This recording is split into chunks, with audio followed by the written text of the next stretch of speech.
الله تعالى في محكم تنزيله أعوذ بالله من الشيطان الرجيم بسم الله الرحمن الرحيم لقد كان لكم في رسول الله أسوة حسنة لمن كان يرجو الله واليوم الآخر وذكر الله كثيرا روى الترمذي وأبو داود رحمهم الله عن عبد الرحمن بن عوف رضي الله عنه قال قال رسول الله صلى الله عليه وسلم قال الله تعالى أنا الله وأنا الرحمن خلقت الرحم وشققت لها اسما من اسمي فمن وصلها وصلته ومن قطعها بتته صححه الألباني رحمه الله تعالى. معزز حاضرین، بزرگوں، نوجوان دوستوں اور پردہ نشین خواتین اسلام، اللہ تبارک و تعالیٰ کا شکر احسان ہے کہ اللہ تعالیٰ نے ہمیں اپنی زندگی میں اور ایک مرتبہ جمعہ کی مبارک ساعتیں دیکھنے کا موقع نصیب فرمایا. اللہ تعالیٰ ہم سب کو جمعہ کے دن اول وقت میں آنے اور نبی کریم صلی اللہ علیہ وسلم نے جمعہ کو جس انداز سے گزارنے کی حکم دیا ہے، اس انداز سے امت مسلمہ کو جمعہ گزارنے کی توفیق عطا فرمائے، آمین.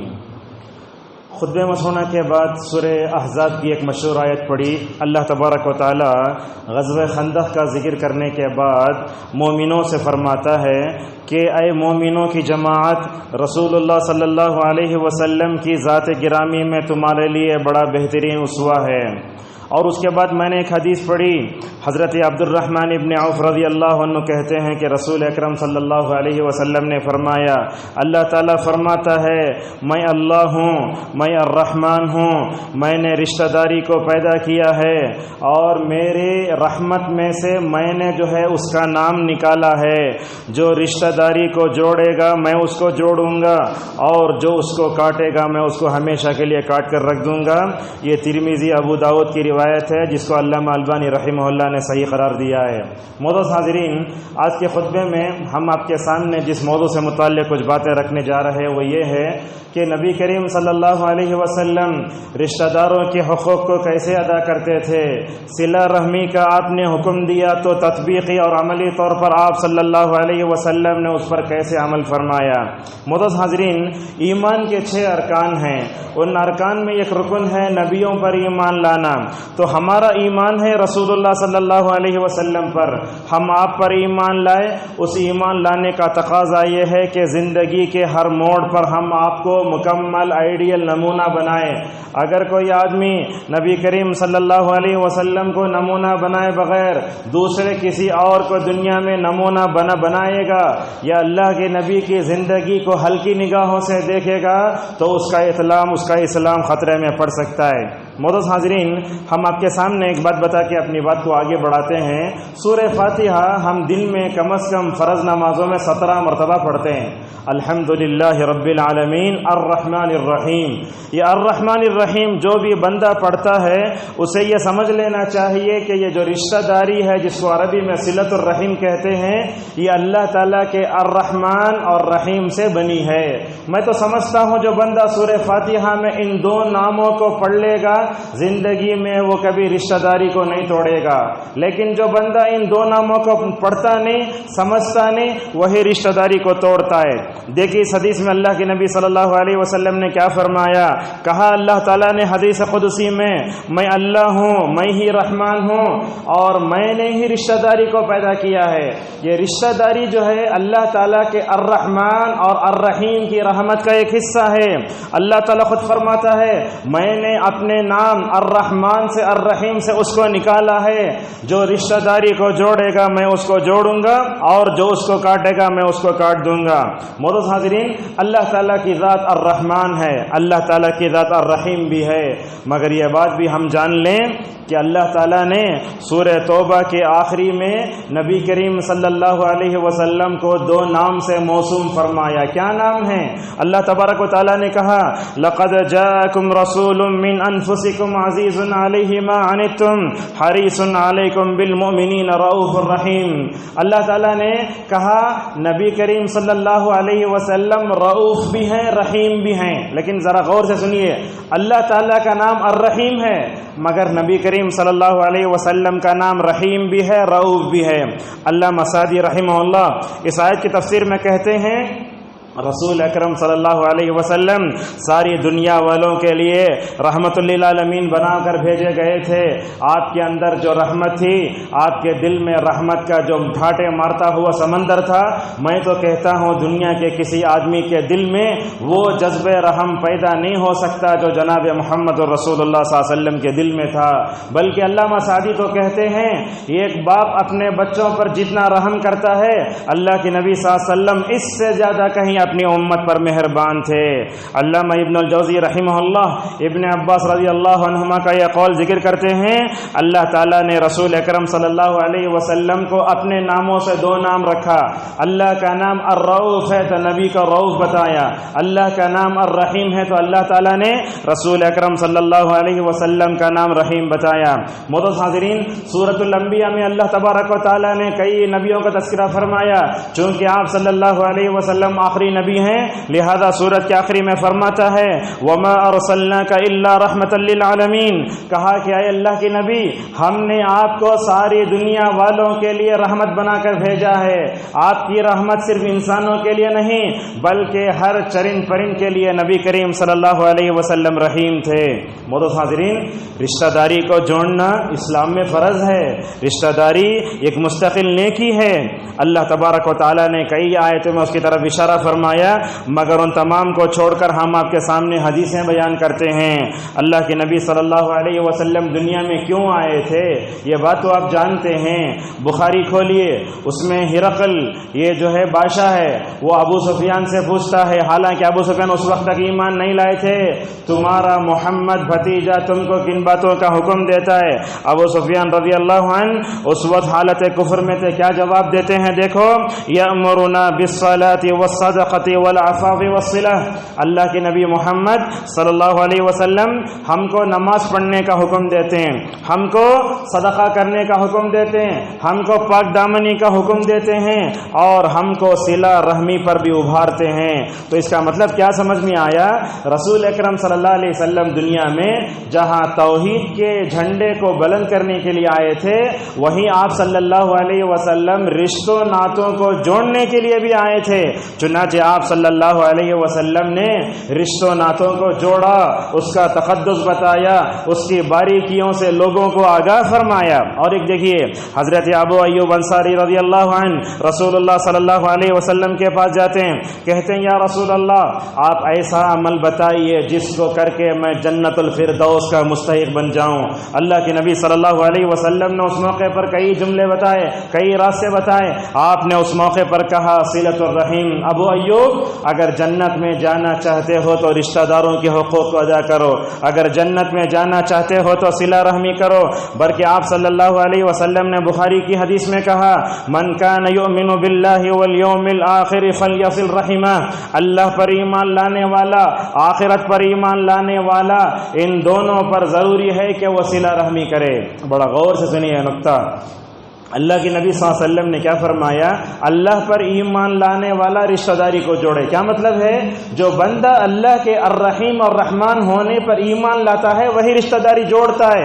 اور آپ صلی اللہ علیہ وسلم نے آخرت کا تذکرہ کر کے بتایا، لوگو دنیا میں رشتہ توڑ لو گے، آخرت کی عدالت میں اپنے رب کے سامنے کھڑے ہو کر کیا جواب دو گے؟ اور اللہ کے نبی نے یہ بھی فرمایا ایک صحابی سے، سل من قطعک، کہا تم جوڑتے ہو رشتہ داری، اگر سامنے والا رشتہ دار تمہارے رشتے کو کاٹتا ہے تو اس کو جوڑنا ہی اصل میں کامیابی ہے۔ اور یاد رکھیے، یہ رشتوں کے حقوق ادا کرنا، صلہ رحمی کرنے سے بندے کے عمر میں برکت آتی ہے، زندگیوں میں برکت آتی ہے، گھر آباد رہتے ہیں۔ جن گھروں میں صلہ رحمی اور رشتہ داروں کے حقوق کو ادا نہیں کیا جاتا وہ گھر اجڑے اجڑے رہتے ہیں، ان گھروں سے برکت اٹھ جاتی ہے۔ اللہ کے نبی صلی اللہ علیہ وسلم نے فرمایا صلۃ الرحم وحسن الخلق وحسن الجوار یزدنا فی الاعمار یعمرن الدیار۔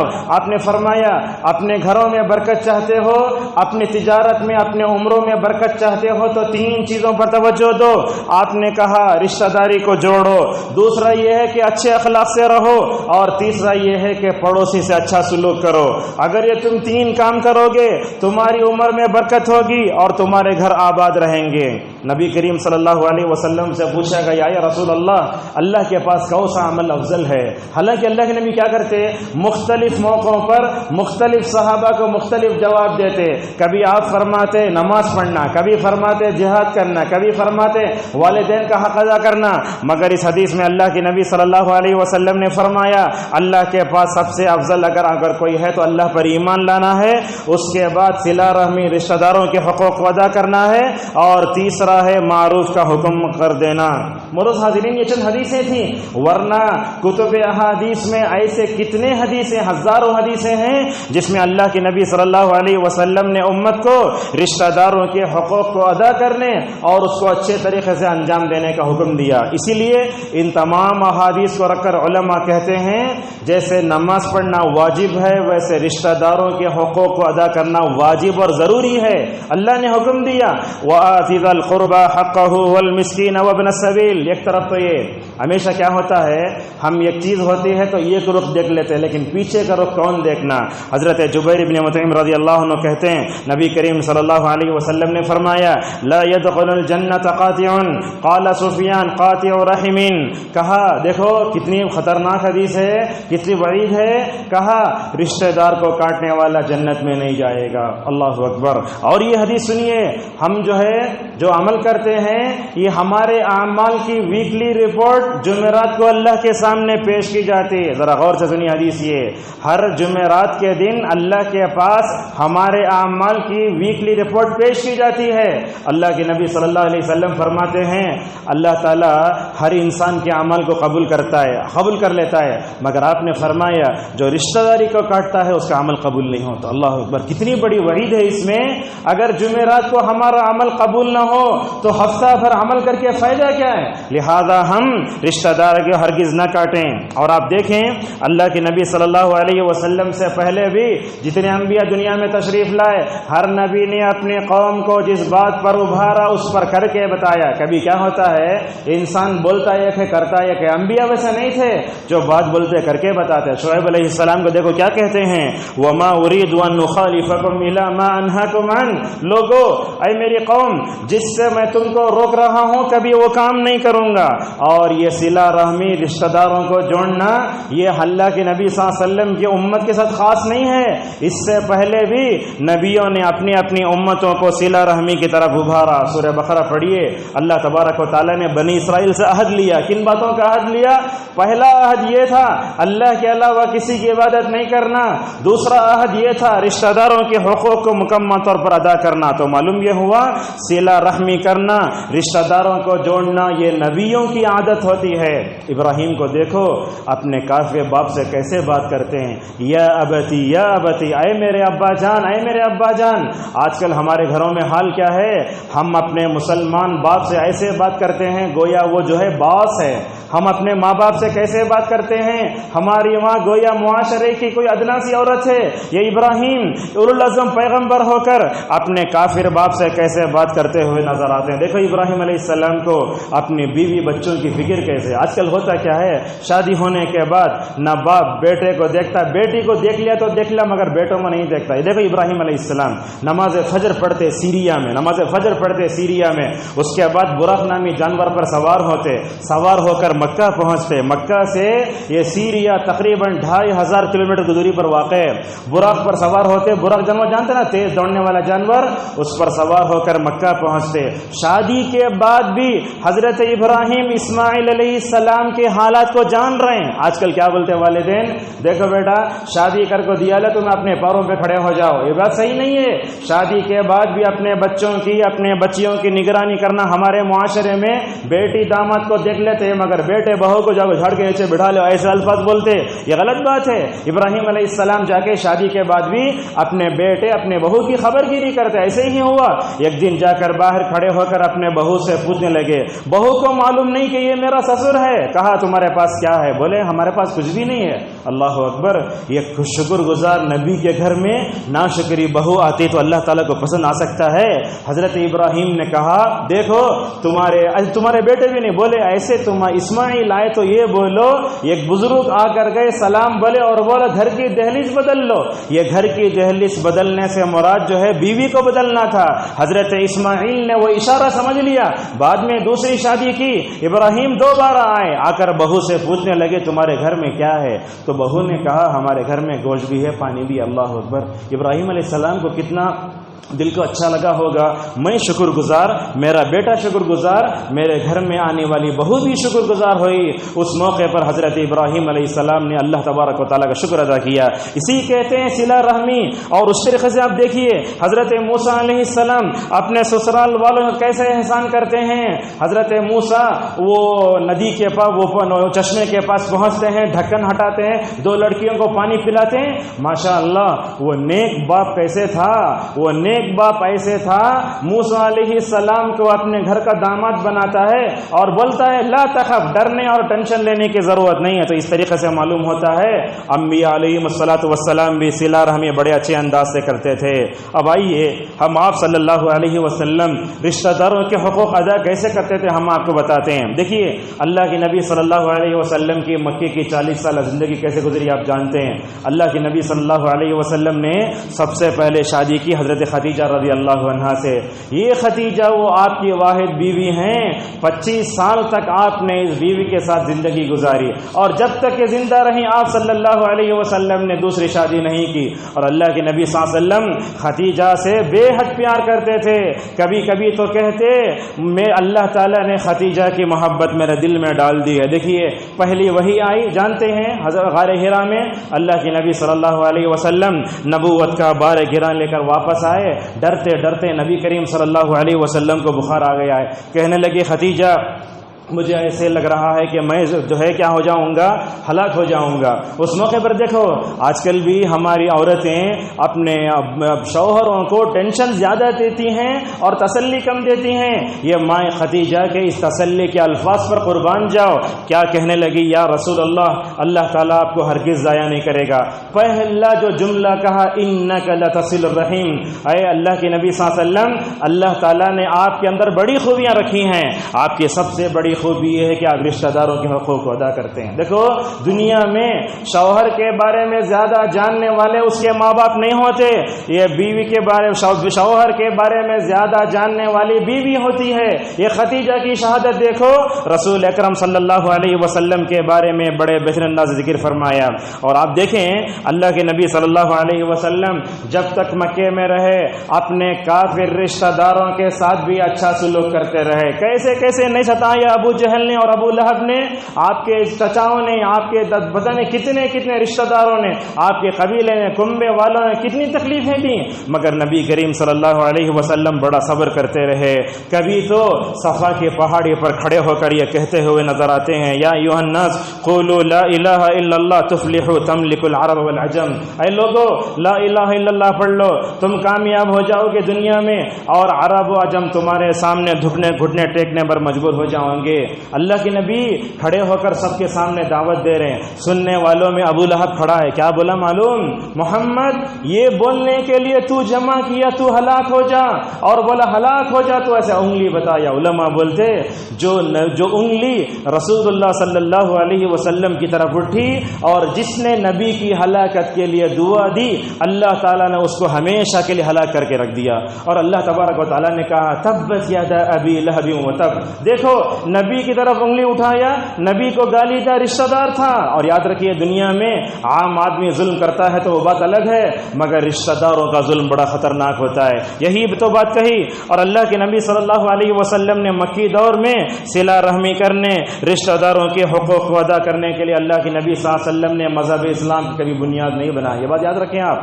ہمارا رشتہ دار غیر مسلم میں ہو سکتا, کتنے ایسے لوگ ہوتے ہیں جو مسلمان ہوتے ہیں, ان کے ماں باپ کافر ہوتے, سب ہوتے ہیں. اللہ کے نبی صلی اللہ علیہ وسلم نے صلہ رحمی کرنے کے لیے کبھی مذہب کو جو ہے آڑ نہیں بنایا، بلکہ اللہ کے نبی صلی اللہ علیہ وسلم فرماتے وَأَعْطِ كُلِّ ذِي حَقٍّ حَقَّهُ، کہتے دنیا میں ہر ایک کو اس کا حق دو۔ معزز حاضرین، صلہ رحمی کرنے میں سب سے پہلے اگر کسی کا حق آتا ہے تو ماں باپ کا حق آتا ہے۔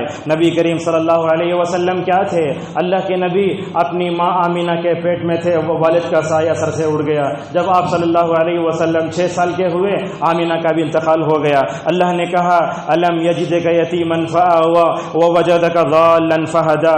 اللہ کے نبی صلی اللہ علیہ وسلم اپنے کافر والدین کے ساتھ بھی بڑی وفاداری سے رہا کرتے تھے، اگرچہ آپ یتیم تھے مگر نبی کریم صلی اللہ علیہ وسلم اپنے ماں باپ کے بارے میں سوچتے۔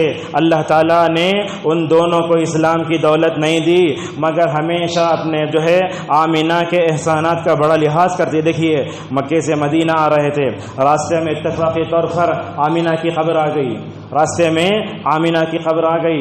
نبی کریم صلی اللہ علیہ وسلم اپنی ماں آمینہ کو یاد کرتے ہوئے جذبات سے باہر ہو گئے۔ اس موقع پر آپ صلی اللہ علیہ وسلم نے اللہ تبارک و تعالیٰ سے دعا کی، اے اللہ تو مجھے میری ماں کی مغفرت کی اجازت دے دے۔ تو اللہ تبارک و تعالیٰ نے کہا کہ اے محمد تمہارے ماں باپ کا انتقال حالت کفر پر ہوا ہے، لہٰذا کوئی بھی آدمی اپنے کافر ماں باپ کی مغفرت کے لیے دعا نہیں کر سکتا۔ اللہ تبارک و تعالیٰ نے منع فرمایا۔ رسول اکرم صلی اللہ علیہ وسلم وہیں ٹھہرے رہے، ضد کرتے رہے، اے اللہ تو مجھے میری ماں کی قبر کی زیارت کی اجازت دے دے۔ مغفرت کی اجازت نہیں ملی، چنانچہ اللہ تبارک نے اجازت دی۔ صحابہ کہتے ہیں اللہ کے نبی صلی اللہ علیہ وسلم ماں کی قبر کے پاس کھڑے ہو کر بے ساختہ روتے رہے، اتنا زور سے روتے رہے حتیٰ کہ آس پاس کے صحابہ اکرام بھی جو ہے زور سے رونے لگے۔ یہ روایت دیکھیے مسند احمد میں حضرت بریدہ رضی اللہ عنہ سے روایت ہے، وہ کہتے ہیں ہم نبی کریم صلی اللہ علیہ وسلم کے ساتھ تھے، لہٰذا ایک جگہ اترے، تقریباً ہم جو ہے 1000 کے آس پاس تھے۔ اللہ کے نبی صلی اللہ علیہ وسلم نے 2 رکعت نماز پڑھی۔ دیکھیے اللہ کے نبی صلی اللہ علیہ وسلم نے 2 رکعت نماز پڑھی۔ نماز پڑھنے کے بعد اللہ کے نبی صلی اللہ علیہ وسلم کیا کرتے؟ نماز پڑھنے کے بعد مصلیوں کی طرف متوجہ ہو کر بیٹھتے۔ تو کیا کہتے ہیں بریدہ رضی اللہ عنہ، رسول اللہ صلی اللہ علیہ وسلم نماز پڑھنے کے بعد لوگ صحابہ کی طرف متوجہ ہوئے، آپ کی آنکھوں سے آنسو جاری تھے، اور صحابہ اکرام جب بھی آپ کو روتا ہوئے دیکھتے تو فوراً پوچھتے۔ عمر ابن خطاب رضی اللہ عنہ کھڑے ہو گئے، یا رسول اللہ میرے ماں باپ آپ پر قربان ہوں، آپ کی آنکھوں میں آنسو کیوں ہیں؟ تو اس موقع پر حضرت محمد صلی اللہ علیہ وسلم نے فرمایا میں نے اپنے رب سے اپنی ماں کی مغفرت کے لیے اجازت مانگی مگر مجھے جو ہے اجازت نہیں دی گئی۔ اور کہتے ہیں نبی کریم صلی اللہ علیہ وسلم کہ مجھے میری ماں کے جہنم میں جانے کا بڑا ہمیشہ غم ہوتا ہے، اسی لیے میری آنکھیں مکمل طور پر جو ہے رو رہی ہیں۔ دیکھیے ماں کے ساتھ کیسی مہربانی۔ اگر یاد رکھیے رسول اکرم صلی اللہ علیہ وسلم کے ماں باپ زندہ رہتے تو اللہ کے نبی کس انداز سے ان کے مکمل طور پر حقوق ادا کرتے تھے۔ رسول اکرم صلی اللہ علیہ وسلم ماں کی قبر کے پاس کھڑے ہو کر روتے روتے وہاں سے گزر گئے۔ جس عورت نے آپ کو دودھ پلایا تھا اس کے ساتھ نبی کریم صلی اللہ علیہ وسلم کا کیا حال تھا؟ علیمہ سعدیہ رضی اللہ عنہ جب رسول اللہ صلی اللہ علیہ وسلم کے پاس آتی، آپ صلی اللہ علیہ وسلم چادر بچھاتے اور اس کے اوپر بٹھاتے تھے، اور آپ صلی اللہ علیہ وسلم نے اس وقت یہ جملہ یہ بھی کہا، اے لوگو ماں باپ کی نافرمانی نہ کرو، باپ کی نافرمانی تو بڑا گناہ ہے مگر ماں کی نافرمانی اس سے بڑا گناہ ہے۔ اور آپ نے اس موقع پر فرمایا 3 لوگوں کی دعائیں قبول ہوتی ہیں، والدین کی تو اس میں والد کی دعا تو قبول ہوتی ہی ہے، والدہ کی دعا زیادہ قبول ہوتی ہے۔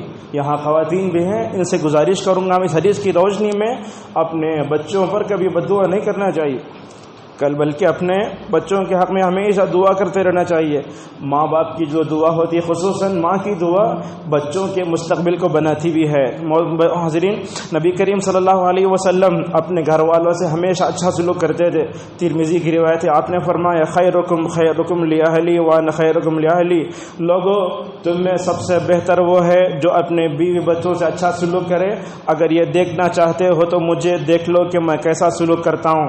اللہ تبارک و تعالی تعالیٰ نے سورہ نساء کی آیت نمبر 19 میں فرمایا وعاشروہن بالمعروف، کہا اپنے گھر والوں سے اچھا سلوک کرو۔ علامہ ابن کثیر رحمہ اللہ کہتے ہیں مرد کو چاہیے کہ وہ عورت سے بات کرتے ہوئے اچھے انداز سے بات کرے، اور جو ہے ایسے انداز سے بات کرے کہ وہ اپنے بیوی کا دل موہ لے۔ دیکھو علامہ ابن کثیر رحمہ اللہ رسول اللہ صلی اللہ علیہ وسلم کے بارے میں کیا فرماتے ہیں؟ آپ صلی اللہ علیہ وسلم کے اخلاق بڑے اچھے تھے۔ اللہ کے نبی صلی اللہ علیہ وسلم اپنے گھر والوں سے مذاق کرتے، نرمی سے بات کرتے، دل کھول کے ان پر خرچ کرتے تھے۔ کبھی کبھی تو نبی کریم صلی اللہ علیہ وسلم اپنی بیویوں کو ہنساتے بھی تھے۔ آپ صلی اللہ علیہ وسلم کے اخلاق کا سلسلہ ہمیں دیکھو کیسی ہے۔ اللہ کے نبی اپنے بیوی عائشہ رضی اللہ عنہا کے ساتھ دوڑتے بھی تھے۔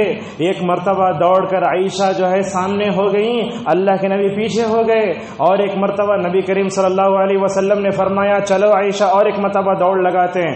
اللہ کے نبی سامنے آ گئے تو دوڑنے کے بعد آپ صلی اللہ علیہ وسلم نے عائشہ رضی اللہ عنہا سے فرمایا عائشہ ایک مرتبہ تم آگے آ گئے، ایک مرتبہ میں برابر آگے آ گیا، ماشاءاللہ دونوں برابر ہو گئے۔ اس طریقے سے نبی کریم صلی اللہ علیہ وسلم ہر رات میں اپنے بیویوں کے پاس جاتے، باتیں کرتے، کبھی اللہ کے نبی صلی اللہ علیہ وسلم کھاتے بھی تھے، کبھی ماشاءاللہ ایک ہی چادر میں سویا بھی کرتے تھے، دل بھی بہلاتے۔ عید کا موقع ہے، رسول اللہ صلی اللہ علیہ وسلم اپنے پیچھے عائشہ رضی اللہ عنہا کو کندھوں کے پاس کھڑا لیے ہیں۔ مسجد نبوی صلی اللہ علیہ وسلم میں حبشہ کے لوگ جو کیا کر رہے ہیں؟ جنگی مشق کر رہے ہیں۔ اللہ کے نبی مڑ کر پوچھتے عائشہ یہ منظر دیکھ کر دل بہل گیا؟ عائشہ فرماتے یا رسول اللہ نہیں، ابھی دل نہیں بھرا ہے۔ تو اللہ کے نبی اپنی بیویوں کے دل جوئی کی خاطر گھنٹے کھڑا رہتے تھے اپنی بیویوں کو مکمل طور پر خوش کرنے کے لیے۔ سسرال کا بڑا لحاظ رکھتے تھے، کبھی دل نہیں توڑتے۔ دیکھو آنسو پہنچتے تھے۔ ایک مرتبہ حضرت صفیہ رضی اللہ عنہا رونے لگی۔ دیکھو ہمارے پاس بیوی سے بات کرنے کا طریقہ کیا ہوتا ہے؟ دوستوں سے اچھے انداز سے بات کرتے، مگر بیوی سے بات کرنے کا طریقہ ہو تو بڑے خطرناک انداز سے بات کرتے، یہ بالکل غلط ہے۔ اللہ کے نبی صلی اللہ علیہ وسلم ایک مرتبہ صفیہ رضی اللہ عنہا کو اونٹ پر سوار ہونا ہے، چڑھنے نہیں ہو رہا ہے، ان اخلاق پر قربان جاؤ۔ اللہ کے نبی اپنا پیر دیتے ہیں، صفیہ میرے پیر پر پیر رکھ کر ماشاءاللہ چڑھ جاؤ۔ یہ رسول اللہ صلی اللہ علیہ وسلم کے اخلاق تھے۔ سسرال کا بڑا خیال کرتے۔ آج کل دیکھو اپنی بیوی کو لے تو تمہارا اماں کے گھر کے طلاق دیا تو تجھے ایسے الفاظ بولتے، مگر نبی کریم صلی اللہ علیہ وسلم اپنے سسرال رشتوں کا کتنا خیال کرتے۔ فتح مکہ کے موقع پر ابو بکر رضی اللہ عنہ اپنے تقریباً 80 یا 90 سالہ باپ کو اپنے گود میں اٹھا لائے۔ اللہ کے نبی صلی اللہ علیہ وسلم نے ابو بکر سے کہا اے ابو بکر اپنے بزرگ باپ کو تکلیف دینے کی ضرورت کیا تھی؟ اگر تم بول خود میں خود وہاں آ جاتا۔ ہر خوشی غم میں اللہ کے نبی صلی اللہ علیہ وسلم اپنے گھر والوں کا ساتھ دیتے تھے۔ آپ صلی اللہ علیہ وسلم نے جب حج فرمایا، اللہ اکبر، آپ صلی اللہ علیہ وسلم نے نو بیویوں کو سنبھالا۔ آج ہم ایک بیوی کو سنبھال نہیں سکتے۔ یہ اخلاق کیا تھے؟ یہ قوت برداشت کیا تھی؟ 9 بیویوں کو سنبھالا، اور ان 9 بیویوں میں 60 سالہ سودا رضی اللہ عنہا بھی تھی جو بوڑھی ہو چکی تھی۔ اس کے باوجود نبی کریم صلی اللہ علیہ وسلم نے سب کو سنبھالا۔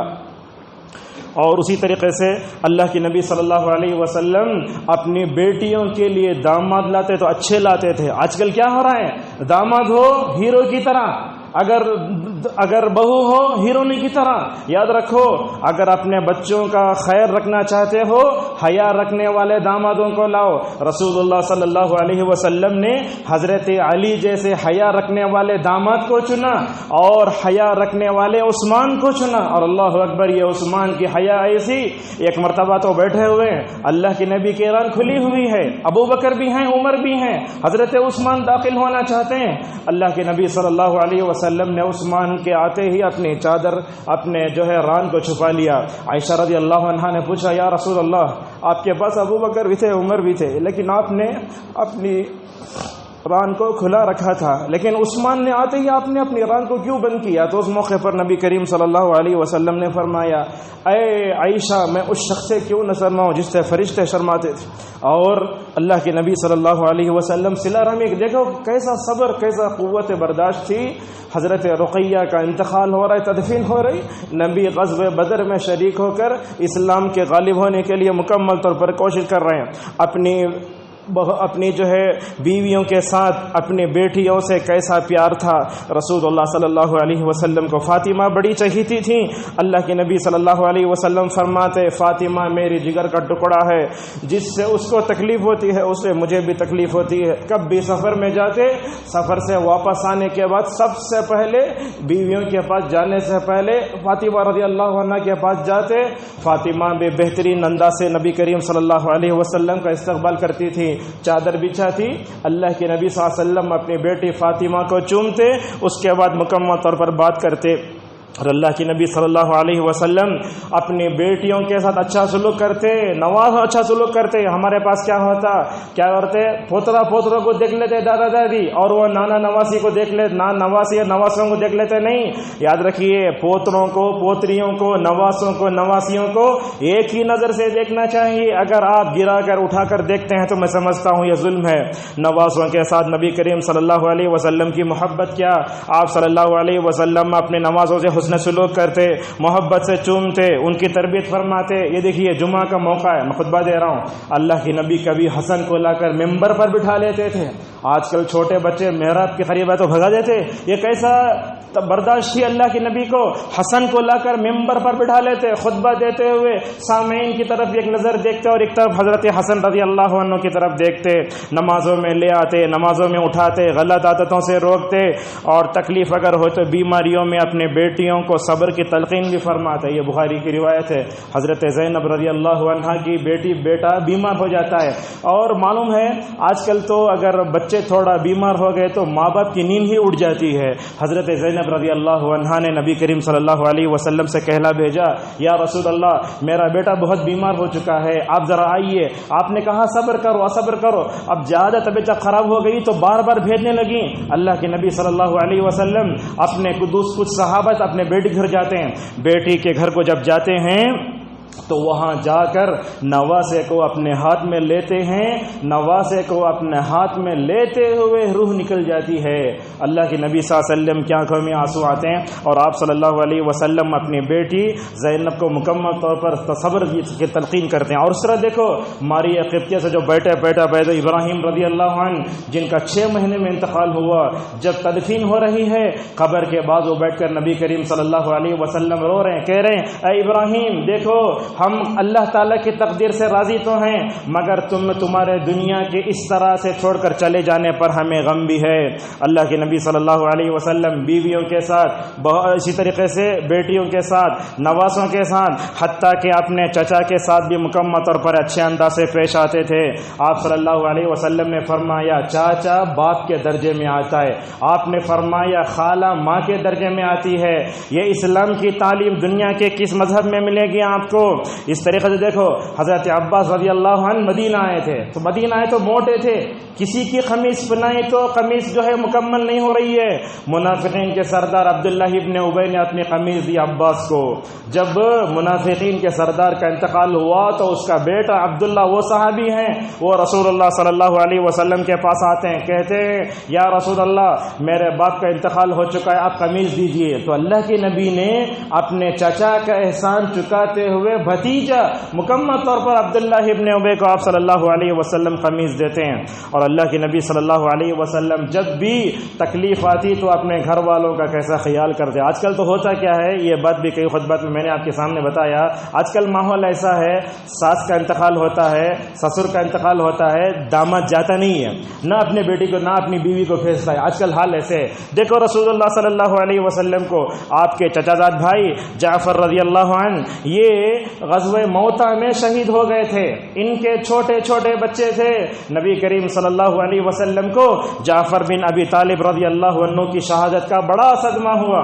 اللہ کے نبی فوراً جعفر بن ابی طالب رضی اللہ عنہ کے گھر کو جاتے ہیں. جاتے ہی وہ ان کے بیٹے عبداللہ نام ان کو لگا لیتے ہیں, چوم لیتے ہیں, چوستے ہیں. اس دوران وہ جعفر کی بیوی آتی ہے جن کا نام ہے اسماء بنت عمیس رضی اللہ عنہ. وہ کہتی ہیں میں نے رسول اکرم صلی اللہ علیہ علیہ وسلم کو اس موقع سے روتے ہوئے دیکھا، آپ کی آنکھوں سے آنسو جاری تھے، تو اسماء بنت عمیس رضی اللہ عنہا نے نبی کریم صلی اللہ علیہ وسلم سے پوچھا، یا رسول اللہ میرے ماں باپ آپ پر قربان نہ ہو، کیوں آپ کی آنکھوں سے آنسو جاری ہے؟ تو اس موقع پر نبی کریم صلی اللہ علیہ وسلم نے فرمایا، دیکھو اسماء، تمہارے شوہر جو جعفر تھے غزوہ موتا میں دوسرے صحابہ کے ساتھ شہید ہو چکے ہیں۔ اللہ کے نبی صلی اللہ علیہ وسلم یہ فرمانا تھا تو اللہ کے نبی نے وہ جعفر کے چھوٹے سے بچوں کے سر پر ہاتھ پھیرا، یتیموں کے سر پہ ہاتھ پھیرا، اور وہ عبداللہ بن جعفر، وہ جعفر کے بیٹے عبداللہ بولتے، میں اللہ کے نبی نے میرے مجھ کو یہ بتایا کہ میرے والد غزوہ موتا میں شہید ہو گئے ہیں، اور میں دیکھ رہا ہوں میرے والد کی موت پر نبی کریم صلی اللہ علیہ وسلم کی آنکھوں سے آنسو اتنے جاری ہیں، داڑھی مکمل طور بھیگ گئی ہے۔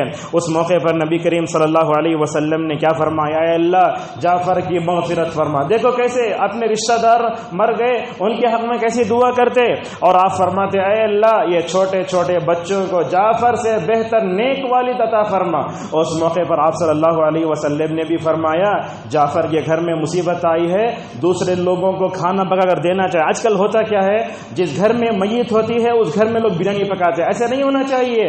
جہاں میت ہوتی ہے باہر والے پکا کر بھیجے، یہ صحیح ہے، جیسا کہ نبی کریم صلی اللہ علیہ وسلم نے فرمایا۔ اور وہاں کھڑے ہو کر آپ نے بیوی کو ماشاءاللہ کتنے اچھے انداز میں آپ نے تسلی دی۔ آپ نے فرمایا، اسماء میں نے تمہارے شوہر کو دیکھا ہے، تمہارے شوہر کیسے تھے، جس وقت ان کو غزوہ موتا کے میدان میں جھنڈا اٹھائے ہوئے تھے، دشمن نے مارا تو یہ ہاتھ بھی کٹا، اب جب یہ ہاتھ میں پکڑے تو یہ ہاتھ بھی کٹا، اپنے دونوں ہاتھ انہوں نے اللہ تعالیٰ کے راستے میں دے دیے۔ میں نے دیکھا اللہ تبارک و تعالیٰ نے ان کو 2 پر دیے، ماشاءاللہ 2 پر دیے، ان دونوں پروں کے ذریعے ماشاءاللہ جعفر بن ابی طالب کو میں نے جنت میں اڑتے ہوئے دیکھا۔ معزز حاضرین، یہ نبی کریم صلی اللہ علیہ وسلم تھے۔ اسی طریقے سے اللہ کے نبی صلی اللہ علیہ وسلم اپنے جو ہے چچا زاد بھائیوں کو چومتے بھی تھے اور ان کو دعائیں بھی دیتے۔ یہ دیکھو حضرت عبداللہ ابن عباس رضی اللہ عنہما، آپ کے چچا زاد بھائی، ایک مرتبہ وہ رات میں آتے ہیں، نبی کیا کرتے دیکھیں گے رات میں۔ اللہ کے نبی رات میں اٹھے، آسمان کی طرف دیکھ کر سورہ آل عمران کی 10 آیتیں پڑھی، اس کے بعد نبی کریم صلی اللہ علیہ وسلم مسواک کرے، مسواک کرنے کے بعد پانی تلاش کیے تو پانی نہیں ہے۔ عبداللہ ابن عباس رضی اللہ عنہما 13 سالہ بچے، وہ کیا کرے، نبی کو جا کر اس وقت میں پانی دیے جب اللہ تعالیٰ دنیاوی آسمان پر آتا ہے تہجد کے وقت میں۔ اللہ کے نبی صلی اللہ علیہ وسلم نے اپنے چچا زاد بھائی عبداللہ ابن عباس رضی اللہ عنہما کی حرص دیکھی، نبی کی رات کیسے گزرتی ہے یہ دیکھنے، یہ بچے کے اندر یہ جذبہ آیا۔ آپ صلی اللہ علیہ وسلم نے اس موقع پر ابن عباس رضی اللہ عنہما کو اپنے سینے سے لگایا، کہا اے اللہ اس کو قرآن کا مفسر بنا دے، اے اللہ اسے دین کی سمجھ دے۔ اللہ کے نبی صلی اللہ علیہ وسلم نے دعا کی، ماشاءاللہ یہ ابن عباس حضرت عمر رضی اللہ عنہ کے دور خلافت میں اتنا بڑے قرآن کے عالم بنے۔ عمر خلیفہ ہونے کے باوجود بھی ابن عباس سے قرآن کی آیتوں کی تفسیر پوچھا کرتے تھے۔ اور اسی طریقے سے معزز حاضرین، رسول اکرم صلی اللہ علیہ وسلم ہمیشہ ہر آنے والی تکلیف پر صبر بھی کیا کرتے تھے۔ ابو جہل نے آپ کو کتنا نہیں ستایا، ابو لہب نے کتنا نہیں ستایا، مگر اللہ کے نبی صلی اللہ علیہ وسلم ہمیشہ صبر کرتے۔ اور یہ بات یاد رکھیں آپ، جو توڑتا ہے اس کو جوڑنا ہی اصل صلہ رحمی۔ ہم کیا کرتے ہیں قربانی کے دنوں میں، اگر میں اپنے چچا زاد بھائی گوشت دیا وہ مجھے گوشت دیا، سمجھ جائے رشتہ داری، وہ رشتہ داری نہیں ہے، رشتہ داری ہے توڑنے والے کو جوڑنا، اصل میں یہ اصل رشتہ داری ہے۔ اور اللہ کے نبی صلی اللہ علیہ وسلم عبادتوں میں اپنے گھر والوں کو بیدار کرتے۔ آج کل کیا ہو رہا ہے، نماز فجر کو آ رہے، باہر سے گھر لا کر کے آ جا رہے، بیوی بھی سو رہے، بچے بھی سو رہے۔ تو کیا ہم چاہتے ہیں ہم اکیلے جنت میں چلے جائیں؟ کیا ہم چاہتے ہیں کہ ہمارے بیوی بچے جہنم میں چلے جائیں؟ رسول اللہ صلی اللہ علیہ وسلم کو دیکھو، کبھی وطر کے لیے عائشہ کو اٹھا رہے، کبھی اپنے بیٹی داماد کو اٹھا رہے۔ ہوتا کیا ہے، کئی دنوں کے بعد جب ہماری شادی شدہ بیٹی ماں کے گھر آتی ہے تو ہم یہ کہہ کر چھوڑ دیتے ہیں کہ کئی مہینوں کے بعد بچی گھر آئی ہے۔ یاد رکھو، کئی مہینوں کے بعد آئی نہ آئی، لیکن اس پر نماز فرض تو ہے۔ اللہ کے نبی اپنی بیٹی فاطمہ اور علی رضی اللہ عنہما کو برابر نماز کے لیے اٹھایا کرتے تھے۔ اس دیکھتے معزز حاضرین، رسول اکرم صلی اللہ علیہ وسلم اپنے رشتہ داروں کے حقوق ادا کرتے، کھانے پینے تک یہ صلہ رحمی محدود نہ تھی، بلکہ آپ صلی اللہ علیہ وسلم اپنے رشتہ داروں میں آخرت کی فکر بھی مکمل طور پیدا کرتے تھے۔ حضرت حضرت عبداللہ ابن عباس رضی اللہ عنہما کہتے ہیں رسول اکرم صلی اللہ علیہ وسلم پر یہ آیت اتری اپنے رشتہ داروں کو ڈراؤ. اللہ کے نبی صفا پہاڑی پر چڑھ گئے, جیسے آج ہوتا نا اسٹیج وغیرہ, اس وقت اسٹیج وہ صفا کی پہاڑی تھی. اللہ کے نبی کھڑے ہو گئے, آپ نے کہا اے صفیہ میری پھوپھی, دیکھو جتنا پوچھنا ہے پوچھ لو, قیامت کے دن تمہارا بھتیجا تمہارے کام نہیں آئے گا. کبھی فاطمہ کو بلا کے بولتے بیٹی فاطمہ جتنا مال لینا ہے لے لو دنیا میں, آخرت کے دن میں تمہارے کچھ بھی کام نہیں آؤں گا. یہ کیا بتا رہے, اللہ کے نبی صلہ رحمی میں اصلاح بھی کرتے تھے, اپنے رشتہ داروں میں آخرت کی فکر بھی پیدا کرتے تھے. ایک مرتبہ آپ صلی اللہ علیہ وسلم نے اپنی بیویوں سے کہا تم میں جس کا ہاتھ لمبا ہے سب سے پہلے جنت میں وہ میرے سے ملے گی. ساری ازواج مطہرات اپنے ہاتھوں کو ناپنے لگی, سودا کا ہاتھ لمبا نظر آیا, مگر آپ صلی اللہ علیہ وسلم نے اس موقع پر کیا کہا, اصل میں لمبے ہاتھ سے مراد اللہ کے راستے میں زیادہ خرچ کرنے والی عورت ہے. وہ زینب رضی اللہ عنہا تھیں, ان کو مسکینوں کی ماں کہا جاتا تھا. اور اسی طریقے سے معزز حاضرین یہ دیکھو تڑپتا دل کیسا تھا. ابو طالب جس نے اللہ کے نبی صلی اللہ علیہ وسلم کی مکی دور میں 40 سے زائد سال مدد کی تھی, جب آخری وقت ہوا اپنے چچا کو جہنم سے بچانے کی فکر کیسے کوٹ کوٹ کے بھر گئی تھی نبی کریم صلی اللہ علیہ وسلم کے پاس. ایک طرف اللہ کے نبی کھڑے ہو کر بولتے اے چچا جان لا الہ الا اللہ پڑھ لو, قیامت کے دن اس کلمے کے ذریعے میں اللہ کے پاس سفارش کروں گا, ایسا وہ بولتے. دوسری طرف ابو جہل بولتا اے ابو طالب دیکھو عبد المطلب کے دین سے نہ پھرو, ادھر سے توحید ادھر سے شرک, ادھر سے توحید ادھر سے شرک, یہ کھیل ہوتے رہا. آخر میں وہ بولے میں عبد المطلب کے دین پہ مرتا ہوں. اللہ اکبر. یہ دیکھو ابو طالب جو تھے رسول اللہ صلی اللہ علیہ وسلم کے چچا تھے. آپ نے کیا فرمایا, اگر میں نہ ہوتا تو چچا جہنم کے نچلے درجے میں چلے جاتے. اللہ کے نبی صلی اللہ علیہ وسلم نے فرمایا قیامت کے دن سب سے جو ہلکا عذاب دیا جائے گا وہ کس کو دیا, ابو طالب کو دیا جائے گا. آگ کے جوتے پہنائے جائیں گے, دماغ کھولے گا. بہرحال اتنے لمبے خطبے سے بتانا یہ چاہتے ہیں کہ نبی کریم صلی اللہ علیہ وسلم رشتہ داری کو حقوق کو اچھے طریقے سے انجام دیتے تھے. آپ نے اپنے رشتہ داروں میں نہ غریب دیکھا, نہ مالدار دیکھا, نہ گڈا دیکھا, نہ کالا دیکھا, نہ گورا دیکھا, بلکہ آپ نے ہر ایک کے در میں انصاف فرمایا.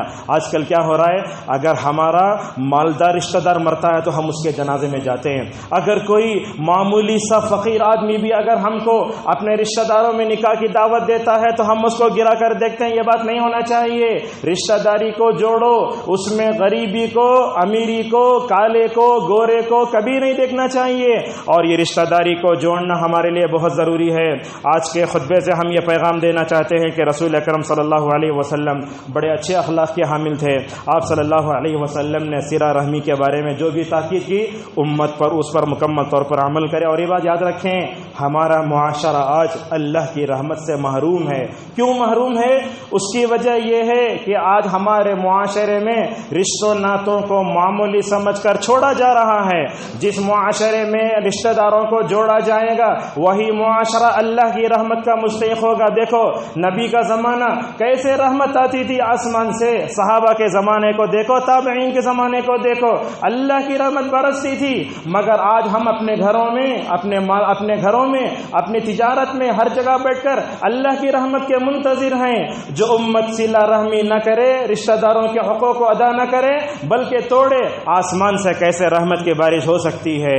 اور اسی طریقے سے آج کی اس خطبے میں دوسرا پیغام یہ دینا چاہتے ہیں کہ آج یہ مادہ پرستی, خود غرضی, ڈیجیٹل لائف ہوتے ہوتے کیا ہو رہا ہے, دنیا ایڈوانس تو ہو رہی ہے مگر دوسری طرف اس کا نقصان یہ ہو رہا ہے کہ رشتے کٹ جا رہے ہیں. آج ہمارے پاس واٹس ایپ دیکھنے وقت ہے, آج ہمارے پاس یوٹیوب پر جو ہے ویڈیو ڈاؤن لوڈ کرنے وقت ہے, آج ہمارے پاس فیس بک دیکھنے وقت ہے. آج ہمارے پاس وقت نہیں تو اپنے ماں باپ کی خدمت کرنے کے لیے وقت نہیں ہے. آج ہمارے پاس وقت نہیں تو صلہ رحمی کرنے کے لیے وقت نہیں ہے. اس طریقے سے آج دنیا نے یہ مال کی محبت کی وجہ سے یہ رشتہ داری کے حقوق کو اپنے پیروں کے نیچے رون دیا ہے. اور اس کے بعد یہ بات بھی ہے, رشتہ داری کو اگر جوڑنا ہے اس کے بارے میں زیادہ اگر کوئی جو ہے مکمل طور پر اچھا کام کر سکتا ہے تو شوہر اور بیوی. ہوتا کیا ہے, شوہر بچوں کو ددیال کی طرف کھینچتا ہے, بیوی کیا کرتی ہے اپنے بچوں کو نھنیال کی طرف کھینچتی ہے. یہ دونوں زاویے غلط ہیں. کیا کرنا, بچوں کو بتانا جیسے ددیال کا حق ہے ویسے ننیال کا بھی حق ہے. یہ ایک طرف کھینچیں گے تو کیا ہوگا؟ ننیال کے بارے میں غلط فہمی ہوگی. اگر عورت ننیال کی طرف کھینچتی ہے تو ددیال کے بارے میں غلط فہمی پیدا ہوگی. اگر آگے یہ مرحلہ ایسے ہی جائے گا تو کیا حال ہوگا آپ جانتے ہیں. اور یہ بات یاد رکھیں، رشتہ داری کو ادا کرنا دنیا اور آخرت میں بڑا فائدہ مند ہے. رسول اللہ صلی اللہ علیہ وسلم حدیث اپنی بات کو ختم کرتے ہیں. آپ صلی اللہ علیہ وسلم نے فرمایا پل صراط، یہ رکھیے پل صراط، دونوں طرف، ایک طرف رشتہ داری کھڑی ہو جائے گی، اللہ اکبر، دوسری طرف امانت داری کھڑی ہو جائیں گی. آپ نے فرمایا جس نے دنیا میں رشتہ داری کو جوڑا ہوگا وہ پل صراط سے آسانی سے گزر سکتا ہے، اور جو امانت دار ہوگا وہ پل صراط سے آسانی سے گزر سکتا ہے. اس حدیث سے کیا معلوم ہوتا ہے؟ رشتوں ناتوں کو توڑنے والا پل صراط پر چلے گا، بڑی مشکلات اٹھائے گا، اٹک کر گر بھی سکتا ہے، اور جو خیانت کرے گا اس کا یہ جو ہے پل صراط سے گزرنا بڑا مشکل ہو جائے گا. اور یہ بات یاد رکھیں آپ، دنیا میں کچھ خاندان ایسے ہوتے ہیں جو بدکار بھی ہوتے ہیں، فاسق و فاجر گنہگار بھی ہوتے ہیں. اللہ کے نبی نے فرمایا کبھی بدکار لوگ بھی صلہ رحمی کی وجہ سے برکت پا لیتے ہیں. تو اس پر توجہ دیجیے، اور آج کے دور میں ان جیسے جو ہے موضوعات کی بڑی سخت ضرورت ہے. اللہ تبارک و تعالیٰ سے ہماری دعا ہے کہ اللہ تعالیٰ ہم سب کو صلہ رحمی کرنے کی توفیق عطا فرمائے. اللہ تعالیٰ ہم سب کو رشتہ داروں کے حقوق ویسے ہی ادا کرنے کی توفیق عطا فرمائے جیسے نبی کریم صلی اللہ علیہ وسلم نے ادا فرمائے. اللہ تعالیٰ ہم سب کو رشتوں کو جوڑنے والا بنائے. اللہ تعالیٰ ہم سب کو رشتوں ناتوں میں جو مٹھاس ہے، جو حلاوت ہے، جو برکت ہے، اس کو پانے کی توفیق عطا فرمائے. اے اللہ، دنیا میں مسلمانوں میں جو دشمنیاں ہیں اللہ تعالیٰ ان دشمنیوں کو محبت سے بدل دے، نفرت کے ماحول کو محبت سے بدل دے. ہم سب کو ایک جسم جان کی طرح زندگی گزارنے کی توفیق عطا فرمائے. وما علینا الا البلاغ المبین. الحمد للہ علی احسانی والشکر له علی توفیقی وامتنانی.